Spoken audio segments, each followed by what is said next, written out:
1980년대 말까지 고도 성장을 이룩한 일본. 하지만 1990년대 들어 경제 거품이 꺼지면서 잃어버린 20년으로 불리는 장기 침체를 겪고 지난해부터서야 회복세를 보이고 있습니다. 우리나라도 일본식 경제 성장 구조와 유사한 모습을 보이면서 일본식의 버블 붕괴 전철을 밟는다는 우려의 목소리가 적지 않았습니다. 서울연구원과 LH토지주택연구원은 일본의 버블 경제기 이후 주택시장에 대한 경험과 대응을 교훈으로 우리나라 주택시장을 전망하고 정책 방향을 모색하는 자리를 마련했습니다. 우리나라도 2008년 금융위기 이후에 주택 매매 시장이 굉장히 안정세로 지속이 되고 있는 상황이거든요.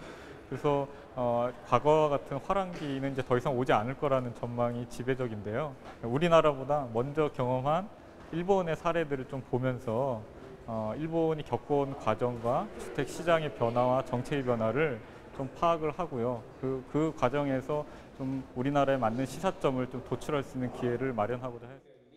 이 자리에서 히세가와 히로시 국토교통성 연구관은 일본은 버블 경제가 붕괴된 이후 시장 기능 강화와 기존 주택 활용을 주요 주택 정책 과제로 펼치고 있다고 설명했습니다. 새집 구매는 활발한 데 반해 기존 주택 거래는 침체돼 있는 일본 시장의 특성을 감안해 기존 주택의 거래를 활성화하는 정책에 집중한 것입니다. 아울러 저출산과 고령화 사회에 맞춰 주거 환경 정비도 추진했습니다.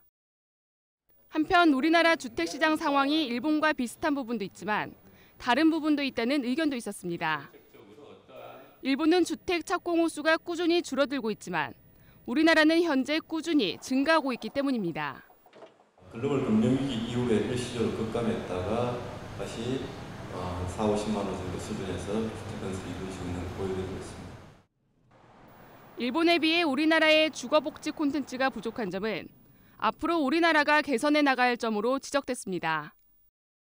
세미나를 통해 부동산 버블과 저성장 시대에 우리나라 주택시장이 나아가야 할 방향을 모색했습니다. TBS 문경란입니다.